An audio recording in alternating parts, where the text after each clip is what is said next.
Hi everyone, I'm Lisa from ProWritingAid, and thank you for joining us for another session of the ProWritingAid series for writers.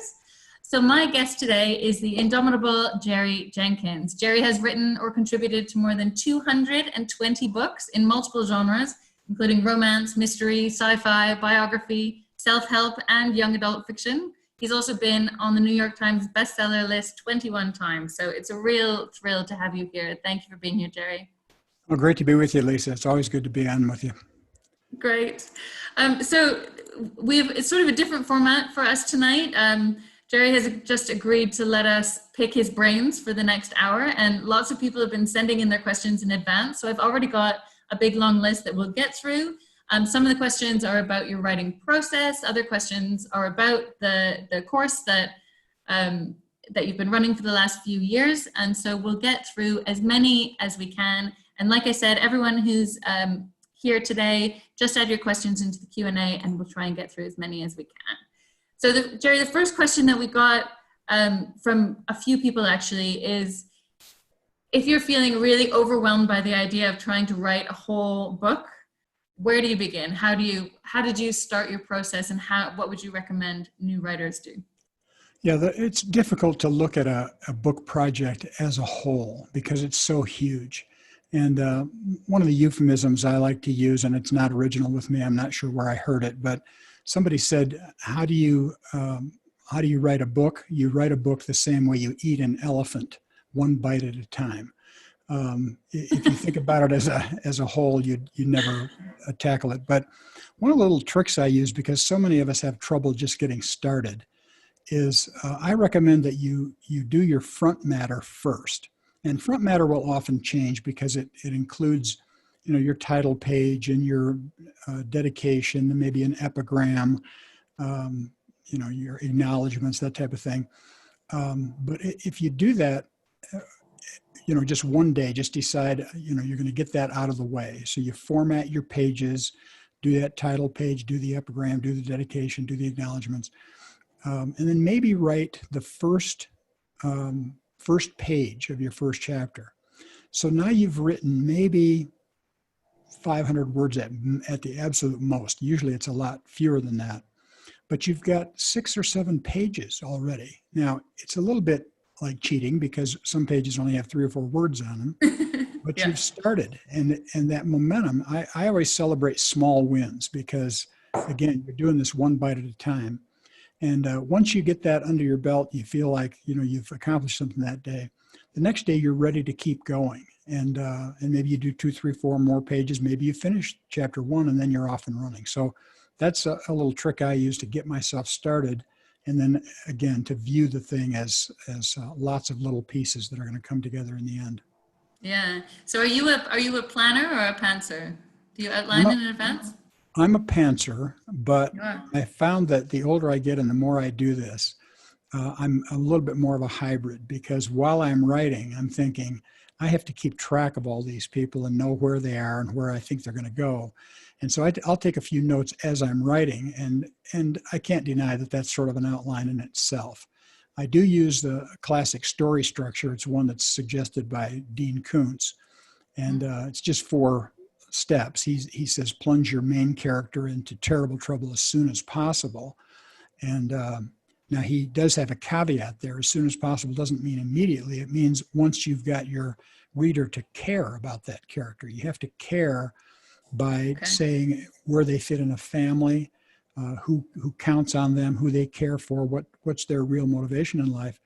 And once you care, then you plunge them into terrible trouble, and the reader is invested and stays with them. And then secondly, everything they try to do to get out of the terrible trouble makes it worse, and it makes it progressively worse. It all has to make sense. It can't be coincidences or silliness, but whatever they're trying to do, it just complicates things, which is true of real life too. Mm-hmm. Until number 3, it gets to where the predicament looks hopeless. And a lot of coaches and writers call this the bleakest moment. You get to where you thought everything was all set and fixed, but it's not. It's the opposite. And then your main character, from all the things that he or she has learned and the muscle they've built from trying to fight through all these obstacles, they develop heroic qualities and win in the end. And so that's the basic story structure. So I have that rough idea of where I'm going, but not an outliner. I am a pantser. And so I do what Stephen King recommends, try to put interesting people in difficult situations and write to find out what happens. Oh, yeah. I love that. I mean, I remember you talking about this at a session that we did a couple of years ago. And now, whenever I watch a film or read a book or anything, I like hear your voice in the back of my mind saying, no, no, no, no, no. It looks like things are going well for her, but they're not really. I was just saying I was reading The Hunger Games to my son. And I just thought, she seems like she's going to be okay here and everything's going to be fine, but there's still going to be that one last thump that's going to make everything go wrong. That's right. So you live in my head now, Jerry. Which is fine. It's good, I think.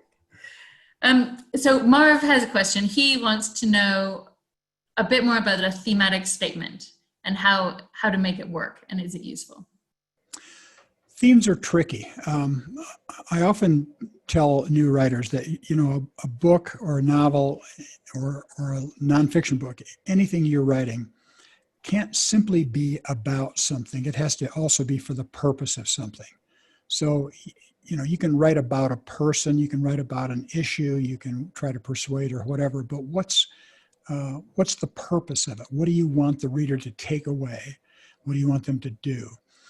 Probably the biggest thematic thing that a person could ever write would be their own memoirs. And memoirs should not be mistaken for just a shorter version of your autobiography. An autobiography would start from your birth and come up to the present day. You'd tell it chronologically and see what people can gain from your life. But a memoir should be theme-oriented, and the theme should be, this is who I used to be, this is who I am now, and this is how I got there. And usually people start with a tough childhood. Maybe they were raised in poverty. Maybe they lost members of their family. Maybe they lost a home. Maybe they were the victim of childhood sexual abuse or alcoholic parents, something like that. And so the odds were against them. And society, in a sense, said, you're going to just repeat the pattern. You're going to become an alcoholic or an abuser or whatever. But they didn't. They've become a successful person, and they tell why. But the theme is always reader first. It's reader oriented. So rather than just tell anecdotes from your life, and you can tell them out of sequence as they fit your theme, but the point is not to aggrandize yourself or bring attention to you and how wonderful you are, but to say, this was my problem. This is the lesson I learned the hard way. And then hopefully the theme is broad enough that, let's say that your issue is you lost family members when you were a kid. Maybe you lost a parent and a sibling. That's a tough thing to survive and to flourish from. But here's how you did it. Here's what happened.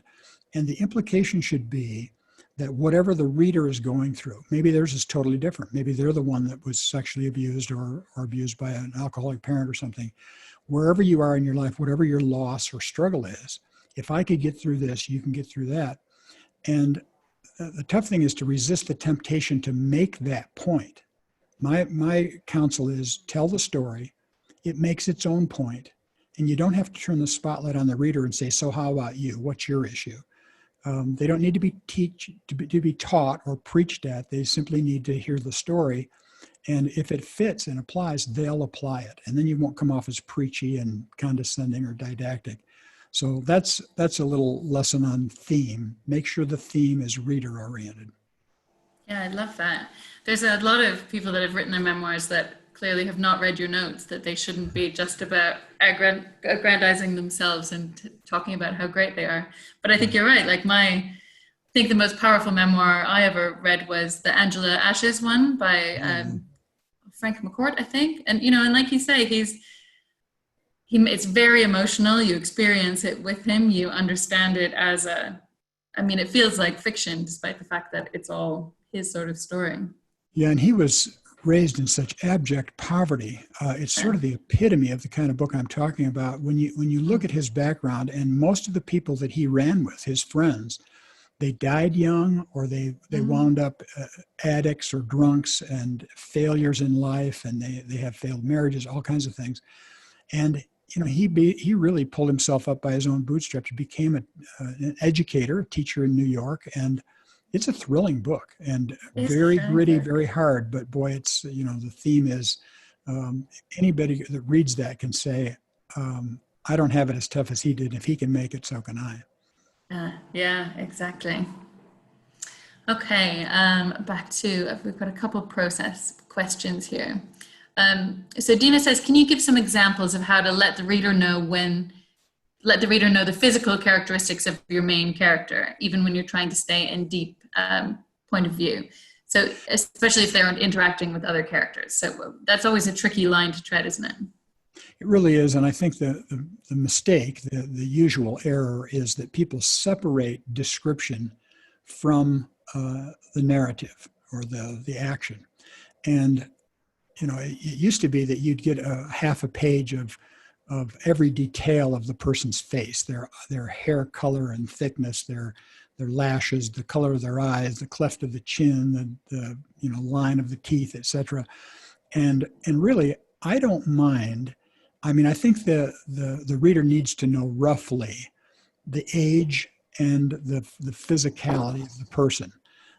If my main character is a man who's going to have to be doing some action type things, the reader needs to know that he's athletic and maybe tall, maybe hefty, I don't know, strong. But they don't really need to know beyond dark-haired or that people find him attractive. They don't need all that detail. It doesn't make any difference to me if they see the character as Brad Pitt or Tom Cruise or whoever they want.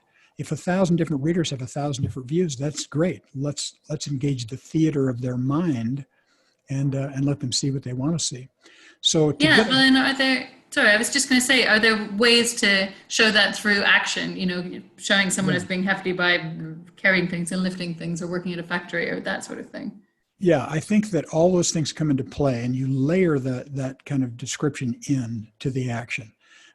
It's the same way as we do for setting a scene. I mean, I've seen people spend 2 pages talking about a cottage that's set in the woods and overlooks the ocean or whatever. And if you do that with characters moving in and out, the reader doesn't even realize you're describing, and yet they have a complete picture of what the place looks like. You can do the same thing with a character. For instance, if a character at some point late in the book needs to throw a grenade, and he's the only one in his group that can throw it far enough to do the damage it needs to do, at some point earlier in the book, you need to establish that he was quite athletic as a child, and maybe was a baseball player and could throw a ball farther than anybody else. Just a little setup like that. The reader might wonder, what's this about? And later they realize what that is. As far as how characters look, I think the mistake there is oftentimes, because you're in deep point of view, people have a character run his fingers through his thick, dark hair. Well, that's not how we think. I'm not thinking, if I scratch my head, I'm not thinking that I'm scratching my 1/4-inch hair that's left, if there's any there. So you have to keep in mind and let other people in a scene mention that. Or if somebody refers to them as, or says something like, how's the weather up there? They're tall. If you have a person hurrying to a meeting or across town, you can talk about the length of their stride, because they're rushing. They're not running, but they're getting there pretty quickly because they can cover a lot of ground. That just implies that they're tall and have long legs. So anytime you can do that subtly, I think it's really more impactful. Okay, great. I sometimes find I get to the end of a book and I have no actual physical picture of the character in my head at all. It's just all action, and somehow that just exists in my head without there being a visual. Right. Okay, a good question from Eileen here. She says, how do you keep yourself from going back into what you've already written and adding more and new ideas? She says, I understand you should write the first draft completely before returning to previous scenes. And would you say that is necessarily true? Good question. Yeah, I don't do it that way. I know that there are people who write several drafts. They do that first draft and then they go back and write the whole draft again. My fear with that is that I'll discover some error on, a 1/4 of the way through that I'll maybe have to change everything after that. So the way I do it, and it's not for everybody. Some people correct everything as they go, every line. There aren't too many who do that. It would slow me to a crawl. But what I do is I write 5 or 10 pages a day when I'm on deadline, and that's pretty fast. I don't think people should feel obligated to try to match that. If you're only writing 2 or 3 pages a day, the point is quality, it's not speed. But whatever I've written one day, the next day, the first thing I do before I start writing more of that rough draft is when I did the rough draft, I had taken off my perfectionist cap and told my inner critic to shut up, because the inner critic is always telling you you're no good and it doesn't work. And I just tell myself frequently, don't worry about cliches, redundancies, etc. This is just a hunk of meat that you can carve tomorrow. So the first thing the next day is I do a heavy edit and rewrite of anything I wrote the day before. And I do it with my perfectionist cap on and with my inner critic shouting. I want to be happy with every word before I move on. So if I've started a book and I've written 5 or 6 pages, the next day I rewrite those 5 or 6 pages. So now all of a sudden I have a second draft of my opener. And then that catapults me into rough draft writing for the rest of that day. And the next day I'll go back and rewrite what I did the day before. So by the time I'm finished with my first draft, it's really a second draft. And then I'll go through one more time to make sure that I've engaged the reader's senses and that I've reached for the heart. Those are the kind of things that I tend to skip. I mean, we always engage the senses of sight and sound, because sight and hearing, because we're envisioning the characters as they're, acting, and we hear them when they speak. But we often forget about touch and taste and smell. So I make sure I get those in there. And as far as this question of not going back and adding, I think if you go back and you're doing your edit and you need something, you should put it in. That's why you're there. Don't hesitate to add more. The more you add, the richer it is, the more dense the story, I think the more engaged the reader will be. Okay, great. Do you find it hard to move back and forth between your rough draft writing side of your brain and your perfectionist editing side of brain? I think there's lots of people that struggle moving between those two. Yeah, it is hard, and it just takes a lot of self-talk. That's why I say separate those two disciplines and do something figuratively. As I say, I'm conscious of putting on and taking off that perfectionist cap and telling my inner critic to shut up or to help me. And they are just totally different. When I'm just getting the story down, I'm flying and I'm trying to get as much down as I can, make sure the sequence is right, the logic is right, but not worrying about all those, I don't even worry about misspellings. I just keep going. And then the next day, I'm a totally different animal. I switch caps and let that inner critic speak. And then I'm being much more meticulous and perfectionist. So it's a matter of reminding yourself which discipline you're in each day. Yeah, and make a break and figure out which one you're in. I love that. Barbara says, do you keep all of your draft changes, or do you keep track of which one is which, or do you save them one chapter at a time or all in one document? What's your actual document logistics? Yeah, I have switched. I used to have every chapter as its own file because you can whip through them pretty fast that way. But I found that when I'm trying to remember a scene and I remember a word or two that I might have used, and so I start searching for it, if I've got it all in separate chapters, I might be on chapter 38 and I'm thinking somewhere in the teens I had this scene of this or that. Then I'm pulling up all these different files and searching for a word or two to find that scene. So one of my colleagues said that she keeps her entire manuscript in one file. Now, it takes a little longer to do a word search or even a spell check, but not much. It's just a matter of difference of seconds. But you've got the whole thing there, and you don't have to keep pulling up separate files. So I keep it all in one file, and I do not keep the previous versions. Now that works for me. It might not be what everybody else does. I find if I keep the previous versions, I'm always back and forth and saying, did I make this better or did I make this only different? But I think that's what makes us authors. We make those decisions. And I tinker with it until I say, I believe this is the best version of this, and I'm not going to think about the previous versions anymore. And if I decide later that maybe something I had previously worked better, I will have remembered what it was. I don't have to find it word for word. I can go back and build that in. Okay. Tammy is saying that she did the exact same thing. She used to keep everything in separate files, and then, yeah, same thing here. And she says part of that is because computers have improved, and so the search process has improved, and so all of that is easier. True. So that's great. So there's Caitlin wrote in from Nova Scotia saying that she has a first draft, but she doesn't feel like the writing is as good as it could be. She finds it kind of embarrassing to write, and she feels like she's had a bit of a block. What do you recommend to people who are, because does everyone think that their first draft, or do a lot of people think their first draft isn't great? And can it be fixed if your first draft isn't great? Yeah, it would depend on how bad it really is, but I do think it's a fairly common problem. And one of the issues is we're so familiar with it, we get tired of it.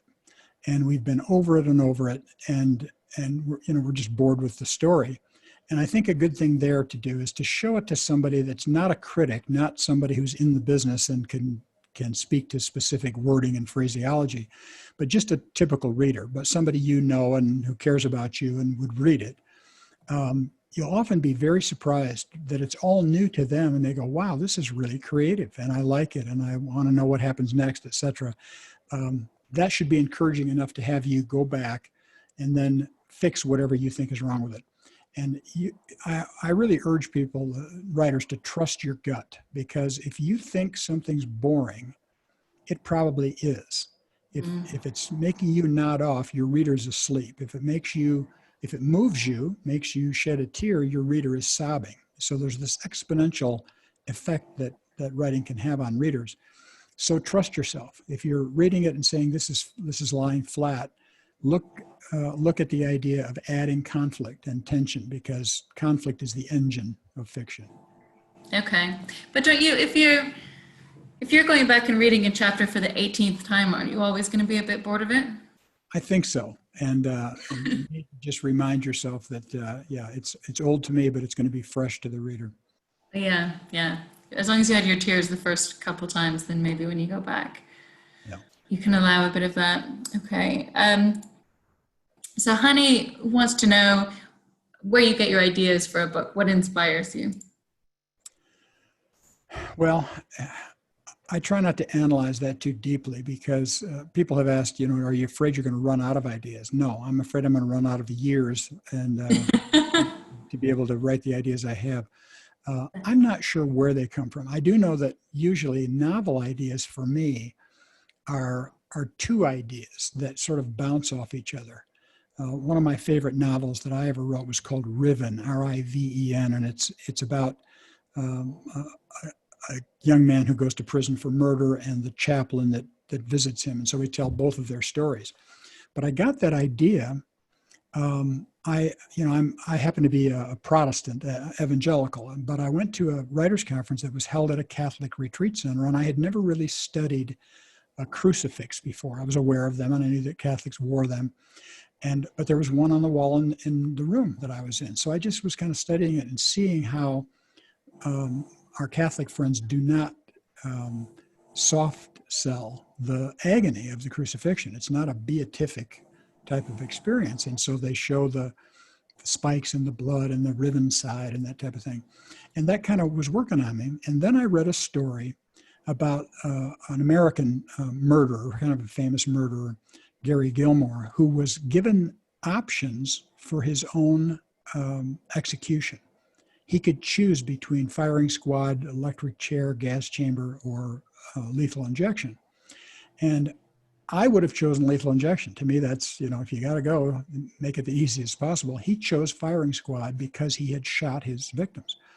Well, that thing that I read and that crucifix thing started bouncing around in my head, and I thought, what if a character did commit murder and was sentenced to death and knew he deserved it, but had options and could choose his own method of execution? What if he chose crucifixion because he had come to faith, not because he thought he was going to be resurrected or forgiven or atoned for, but he wanted people to see what Jesus went through on the cross. And so that became the basis for Riven. And I found that true with a lot of my book ideas. It's get one idea that rattles around, another one that kind of bounces off of it, and all of a sudden I've got a premise. And they sort of gel, and then you build from there. And do you, at any given time, do you always have 3 or 4 that are percolating in the back while you're working on one? Yeah, and the problem with us creatives is that we get more and more as we write. So while I'm writing something, I'm getting ideas for other ones, and I have to discipline myself to just jot a note, put it in a file. A lot of people say, how do you decide which one you're going to do? Because we have lots of ideas that seem good to us. I recommend that you take your list of your best ideas, maybe you've got 10 or 12, and just spend a half a day somewhere by yourself and prioritize those. Really think them through and settle on which one. If you could only take one with you to a deserted island, that old cliche, which one would you take? Which would get you up every morning and draw you to the keyboard? So that in essence, we're saying, which one are you most passionate about? That's the one you want to give all your effort to. Don't try to write 2 at once. Don't try to be outlining one while you're writing the other. Give yourself to that top one and make it the best it can be. And then when you go back to your list after that to do the next one, what was number 2 before may not be number 1 now. It might be down the list farther. You want to do that every time and add the new ideas you got while you were writing, but always be working on whatever drives your passion the most. I love the idea of really formalizing that, of looking at all your things, writing it down, figuring out what has legs. Because I think often when people have lots of ideas, they just are floating around and nobody does that analysis of them. Yeah. Yeah, okay. So Mort says, how do you know if the denouement actually ties everything together, and what happens to the story if it doesn't? Well, again, that's why we call ourselves authors. We make those decisions. If you read your denouement and you say, I still have questions, there's still holes, then it didn't work, and you have to make sure it does. One of the things I recommend is giving endings the time they deserve. Sometimes we're pushing for months writing a book, and we get to the end, and we've known the ending because we're kind of aiming that way. We kind of rush through it, and then it isn't as satisfying as it should be. You might need to take 2 or 3 days off and wander around and think about it and think of the options for your ending and how you'll tie everything together. And when in doubt, always lean toward that option that reaches for the reader's heart, because I think readers love to be entertained. They love to be educated. But if you emotionally move them, they never forget it. That's the ending you want to go for. So make sure that it's complete and that it grabs the heart. Okay, great. So what about realism? Fyodor says, should a writer portray relationships and dialogues the way they are in real life? And how far can a writer go into realism?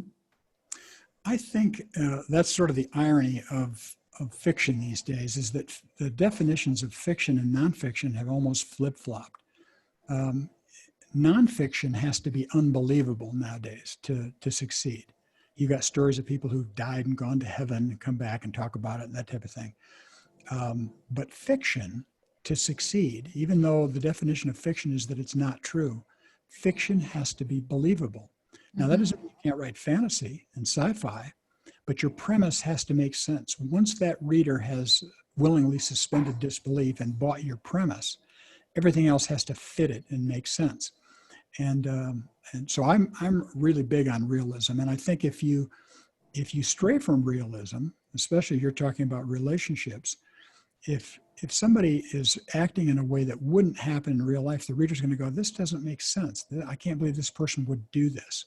One of my students recently wrote about a young woman who got in trouble, and she got pregnant in high school, and she was trying to drop out and marry her boyfriend, and he was an abuser and that type of thing. Well, there's lots of turmoil in the book, and she gets into this trouble of, how is she going to survive, and should she be with this person, etc. And at one point, she decides to abandon her child. And it just didn't make sense to me. I mean, I don't care who you are or how young you are or how immature you are. It's really rare for a mother to abandon a child. And I said, this is going to make for a really unsympathetic character if you follow through with this. You can try to make it make sense, show what trouble she has. Maybe she's suicidal. But what should change her mind in the end is that she's got this child. And what's the child going to do with a mother who's killed herself? So it really is crucial for books to be real. That's why research is so important. If you sprinkle your story with good research, it seasons it, it spices it. It's not the main course, but it spices it. And if that research is accurate, it lends this air of credibility and believability to your story, and readers will stay with you. Yeah, I agree. I've really been struggling lately with a couple of books that I read where I felt like the author created a good world and created the rules in that world and then broke them. Yeah. Like they created a really high-tech invention, and yet then other things in the world were really low-tech, and it just didn't really make sense. And same thing with characters. It's a really hard line to balance, isn't it? Yeah, it's difficult, and I've found this in some thrillers that I've read where they'll talk about somebody who's got a really interesting job. They're a one-man army type thing, but then they'll talk about some sort of weapon that and there's clearly an error. Like they'll talk about a pistol, a handgun that's like a Glock, and they'll refer to the bullet.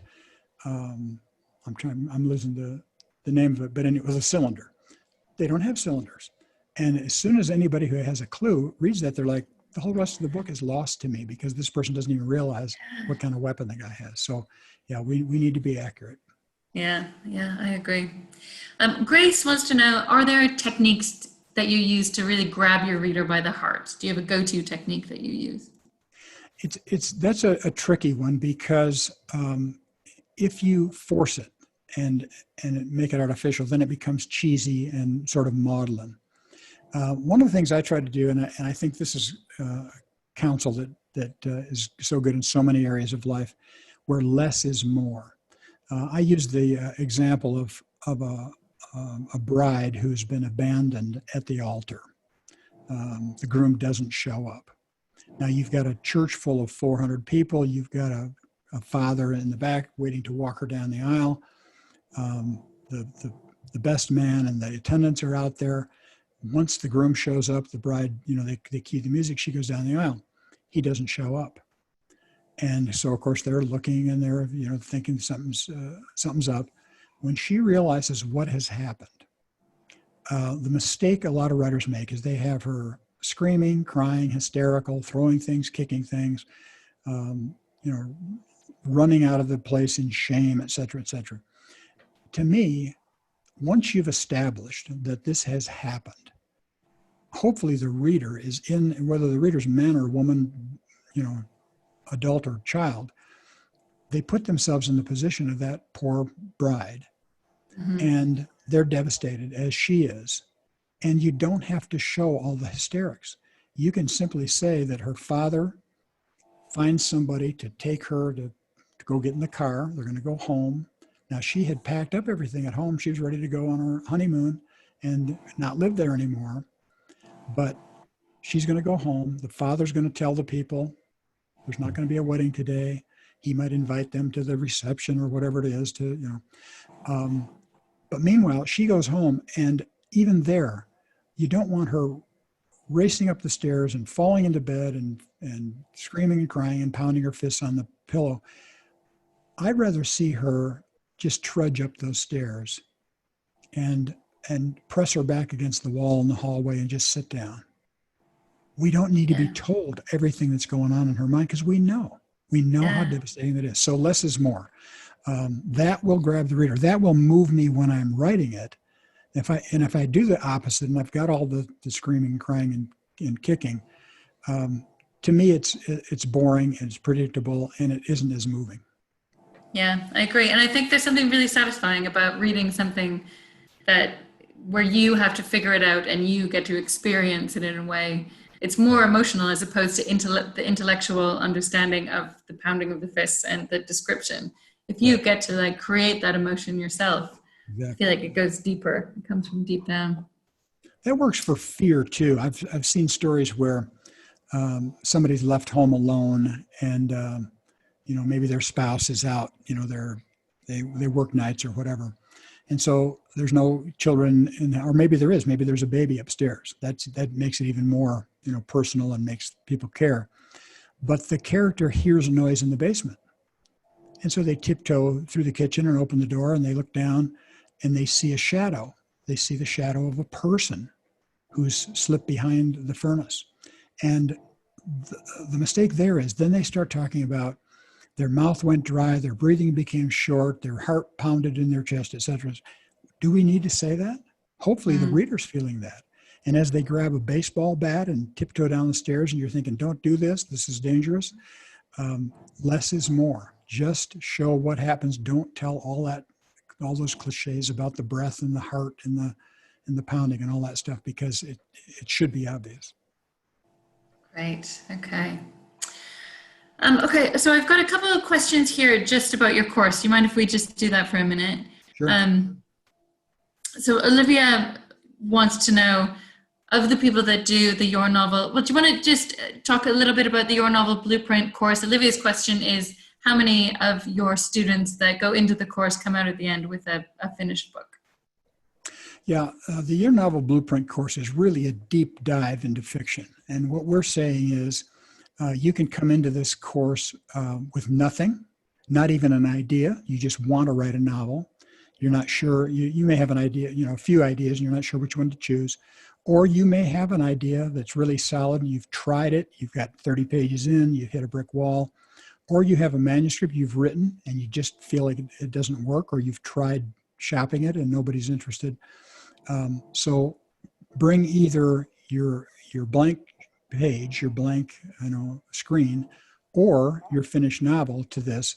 And we just start from the beginning. And we talk about what goes into a compelling novel. We spend a lot of time talking about why we're writing, the reason for our writing, and what we want to do before we ever start writing. You really have to build a solid foundation before you can start building on that foundation. And so we have idea generating exercises which are really fun, and a lot of our members have said that that was their favorite part of the thing, was walking through these ideas. Just briefly, one of mine is that you see a Greyhound bus. Maybe that's not the kind of bus you have there in the UK, but some sort of bus that is in the middle of nowhere and stops at a four-way intersection, and somebody gets off, and I just run the writers through who got off the bus. Is it a man or is it a woman? Is it a child? Is it an adult? Are they alone? Do they have luggage? Do they not have luggage? Are they running from something? Are they running to something? Or are they just going somewhere? Where are they going? Is anyone there to pick them up? If not, who are they going to go see? And as you do this, you ask a million questions, and a character emerges, and a story emerges too. So we have lots of exercises like that, but basically we're walking you through writing your novel from page one all the way to the end. We cover great openers. We cover the marathon of the middle, that middle half of your book that always hangs people up. You can't just survive the marathon of the middle. You need to thrive there. You need to have a lot of conflict and tension and keep the reader. We talk about good endings, climaxes, denouements, resolutions, that type of thing. So it really walks you through. And if you do the course, you will write a novel within about 6 months. Whether it's good enough to sell, that's going to be up to you. We don't write it for you, but we walk you through every step. I think I've got over 80 videos in that course that people can watch at any different time for tips and ideas and encouragement and that type of thing. And we've had several who have been published and have gotten agents and that type of thing. So it's proving to be very successful. Okay, cool. And does the community interact with each other? Or does everyone do it on their own? We do have a very interactive community, and we have a dedicated Facebook page. It's a private page just for members of that Your Novel Blueprint community. And the one thing that I find really interesting about it is they critique each other's stuff, and they fully acknowledge they're not experts. They haven't published yet, but they're typical readers. and they'll say, I like your idea. And then from things they've learned, they'll say, but you're making this mistake, or I think you should do this or that. And they encourage each other. They pick each other up. They commiserate together, and it's really become quite a community. And at the end, now this has been interrupted a little by the coronavirus, but at the end of each year, we invite the graduates of that course to come and to meet me. It's a personal meetup with everybody, and we talk through. We spend a day. It's really like a one-day mastermind course, and that's been great fun. I'm not sure what form that's going to take now. Hopefully that everything will open up in time that we'll be able to do that at the end of this course too. Yeah. And does the course generally last about 6 months? Yeah, it does. And but you can also do it at your own pace. And once you've signed up for it and paid for it, you have access to it the rest of your life. So you could write every novel from now on through the grid of that course. Go back and start it. First module every time. And some people say, well, I'm behind. I'm a couple months behind and I'm feeling bad. And we say, you know, this is for you to do as you're able. And while a lot of people do stay together and we don't put a rigid time on it, but we say, you know, if you can do a lesson every few days or whatever, it would take you about 6 months. Yeah. Well, and I mean, I haven't done all of the course, but I have had a little look around to see the kind of content that's in there. And it seems like there's a lot that you talk about around process, about writing every day and how to keep yourself going. Right. And really, if a person should have to carve out from their schedule, I always say you don't find the time, you make the time. You have to cut out other things. We're all so busy that if we're going to find 6 hours a week, which is sort of the minimum, I think, for a course like this, to carve that time out of your schedule, things are going to have to go. And what is that? Is it a party, a concert, a movie, a favorite TV show, an hour of sleep a night? I'm usually careful about that because you need to be at your best. But something has to give. You have to carve that time out. And once you've done it, as I say, 6 hours a week would give you enough time to make real progress, I think. But that's not even that much. 6 hours a week is an hour a day. And I bet almost everyone in here spends an hour a day watching nonsense TV or fooling around on their phone. I bet you finding that hour wouldn't be as hard as it sounds. Even if you're busy and if you're like me and you've got kids and a full-time job, there's still easily an hour a day where I'm not doing much of anything. It all depends on how badly you want it, I think. Yeah. Well, and I think there's a lot of people out here there that have great books inside of them that need to find a way to make that happen. Right. Okay, I think those were all my questions about the course. I've got a good question here from Laura saying, what's your opinion of using what I've heard called fancy words? So she says she saw a webinar last week where the author stated that studies indicate that most Americans read at a 9th grade reading ability, but actually prefer reading at a 7th grade level. I think that was one of our webinars. Should she use simpler words to describe objects, people, or events, or go with a usually larger vocabulary? I lean toward the former myself. I think that you want to make it easy for people to read. Now, you don't dumb it down to where it reads like a first grade reader, but I always go for the normal word over the unusual. If people are showing off their vocabulary or trying to come up with interesting turns of phrases, what they're really doing is drawing attention to the writing itself rather than the content. And so if every page or so there's some big word that I have to look up or that I have to be impressed with, it takes me out of the fictional construct. I'm not following your story. I'm impressed with your technique. And I'd like to, for me, I want to get out of the way of my own content.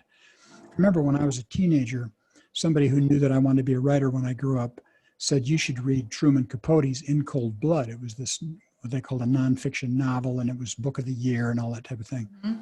And so I got that. I was probably 16.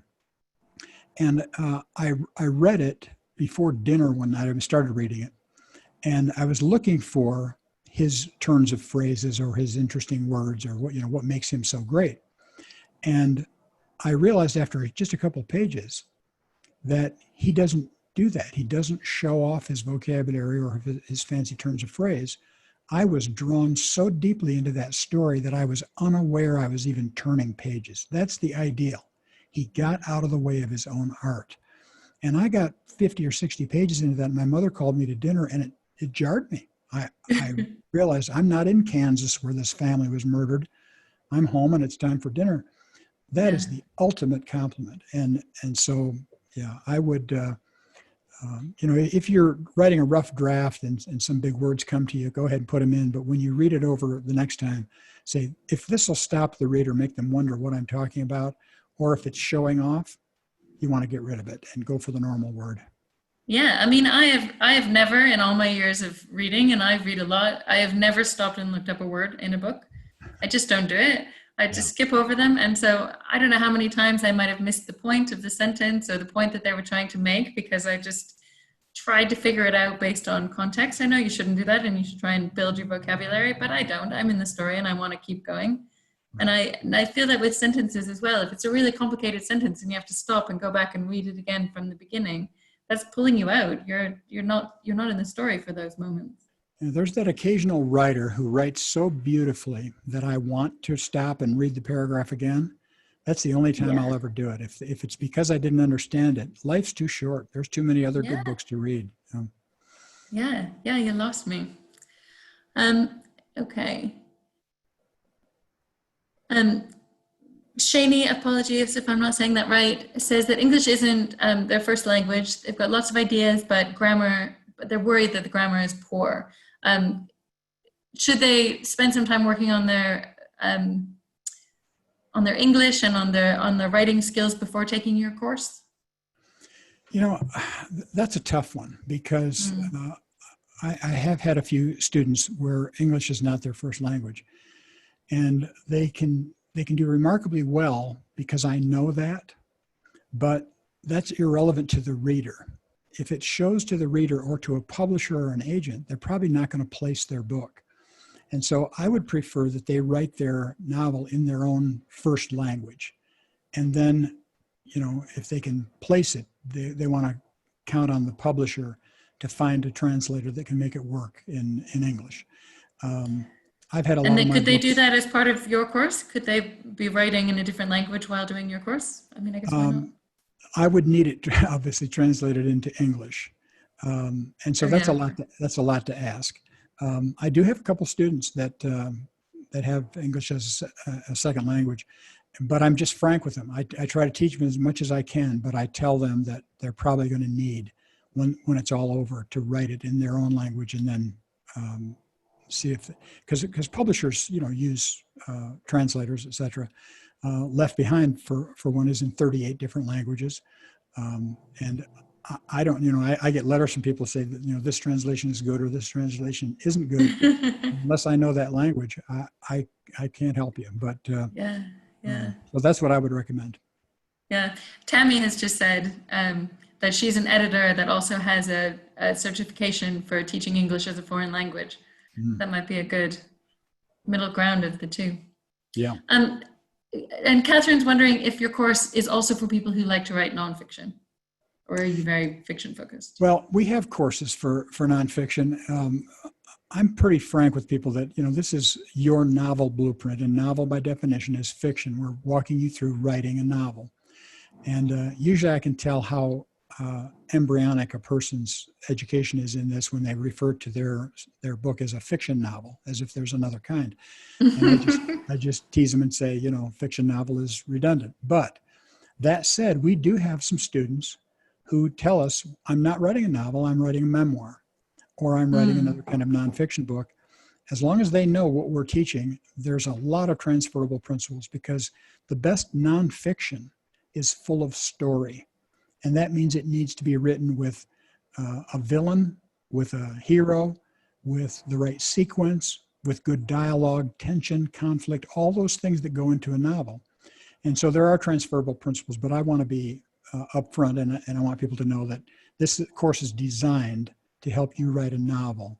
If you can apply it to something else, great, you're welcome, and we'll teach you all we can. Okay, great. Richard says, sorry, I feel like I'm losing my voice a bit, but I'm going to carry on. Richard said, what are your thoughts on using multiple character perspectives within a book? He says, I really like doing this as it gives the reader an omniscient eye to see what's going on everywhere rather than them just discovering everything at the same time as the main character. Yeah, I'm sorry to tell you that the omniscient viewpoint has really fallen out of favor. And it's hard to place a book like that in the marketplace. I have used as many as 5 different perspective characters in one book. In fact, in the series that is shown behind me here, the Left Behind series, there were 16 adult titles in that book, in that series. And the first one, I used 2 perspective characters. The main character was a pilot, and the secondary character was an international journalist. So much of the story happened so many different disparate places around the world. I needed those 2 separate, perspectives. In some of the later titles, I needed as many as 5. But it wasn't omniscient. I wasn't, using a different perspective character for every scene in the book. It was those 5 different perspectives when I needed them. It's tricky, hard to do, and every time you change perspective, you need to make it crystal clear to the reader. So that means not just an extra space between paragraphs, but maybe a typographical dingbat is what we call it. It's a design, some sort of, maybe asterisks or something. And then you start the next section with the full name and location of the person who's the perspective character there. Your perspective character for each scene, and you can only have 1 per scene and preferably 1 per chapter. I've written several books where I have 1 perspective character for the entire book. I think that's the ideal. But if you need the extra perspective characters, just make sure it's crystal clear and that the reader knows whose perspective you're in at all times. And the perspective character should be the person in the scene who has the most at stake. And there has to be a purpose for each scene. So what happens? How is that character different from the beginning of that scene to the end? Okay, great. Yeah, if it's done well, some books with multiple perspectives can just be magical, can't they? Yeah. Is it really important that the writing and the voice of the characters is quite distinguishable if you have multiple characters? I think it is. When with Left Behind, the books were 3rd person limited, and that means limited to that character. Now, it wasn't first person, but the characters are different enough that they speak differently. Their dialogue should be different, and of course their actions, what they do. One might be more impetuous than another. One might have a certain tick. Maybe they're a smoker, or they have a limp, or they something that distinguishes them. And you don't want to overdo that, but you want to have it there in the background so that the reader knows who's who. And so yeah, there would be different voices throughout. Okay, great. Oh my God, we're nearly out of time already. There's 6 minutes left. I've just realized that your course registration for the 2020 course finishes tomorrow. Is that right? It does. We only open this 1 week per year because I want to spend my time really walking people through the course and not always worrying about recruiting new students. So it's really been this week only, and I'm not sure how the time translates where you are, but the deadline here in the United States is midnight Central Time on Friday night. Now, if somebody from across the pond, wrote to us a few hours after that, I'm sure we'd accommodate it. But it's, it all ends this week, and it won't be open again until next year. Okay. All right. Everybody hear that? Okay. I've got quite a nice question here from Richard. Oh no, I'm sorry. I've done Richard's, from David. So he says, I've noticed a failing in my writing. My favorite authors seem to sprinkle magical, metaphorical fragments throughout their writing that take my breath away. I don't seem to be allowing those things to come through my thoughts on the page. I think I'm too focused on sticking to the story, which seems to be the constant advice from the prose. What's been your experience with this conflict when you're writing?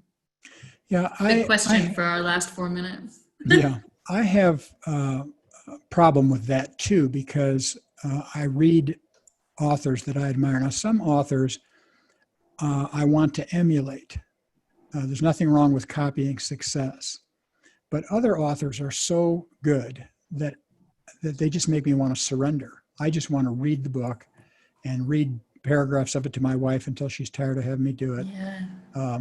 But if I try to copy it, I fail. And I'm reminded of how limited my skills are. And I'm not trying to be falsely modest, but, you know, I'm a storyteller and I think that I have certain gifts, but you know, my favorite writer in the world is Rick Bragg, B-R-A-G-G, and he has a memoir called All Over But the Shoutin' that's worth any writer reading this book. He writes such beautiful description, and he's just poetic, and I read the book frequently. And for the life of me, I'd love to write like Rick, and I can't do it. So, you know, if you are reading those kind of books where the metaphors are flying and you are impressed, if you think that way, then go ahead and try it. If you find that you can't match what your you know, idols are doing, just write your story, write it your way, and your uniqueness will come through your voice. And I think that's the best we can do is to offer our best. Well, that's a good way to end this, isn't it? We're just about out of time. I'm going to drop those links again. So there's links for our future webinars. We've got a really good session next week that's focused on writing a good log line. What's your feeling on the importance of a log line? If you're just talking about love stories, you mean the love angle? Yeah. No, a log line for when you're pitching your book. I'm sorry, log line. Yeah. Log lines, yeah. We're going to get into a whole different seminar there. Log lines are great. And I find that agents and acquisitions editors love it when you compare things. Like if you say, you know, Oliver Twist meets Fantasia, you know, if you can combine them and tell why that's true, a log line can really help you sell your piece. So it's worth the effort and the time to study. So that'll be a great webinar. Yeah, well, so that's next week, and we're gonna live workshop some of the log lines from authors that are pitching right at the moment. So come along to that, everybody. And I've just dropped the link to Jerry's course, which closes tomorrow, and we'll send a few other bits and pieces out to you with the replay tomorrow. So if you've missed anything or you want to go back and listen to some of Jerry's advice that he's shared with us today. And then if you look in our chat window there, Jerry, everyone is saying thank you so much. I appreciate it. Everyone has learned a lot. We really appreciate it. And that's it. Thanks everybody for coming. Thanks, Jerry, for being here. Thank you, Lisa. You always make it easy. So thanks for having me. Thanks. All right, take care. Bye.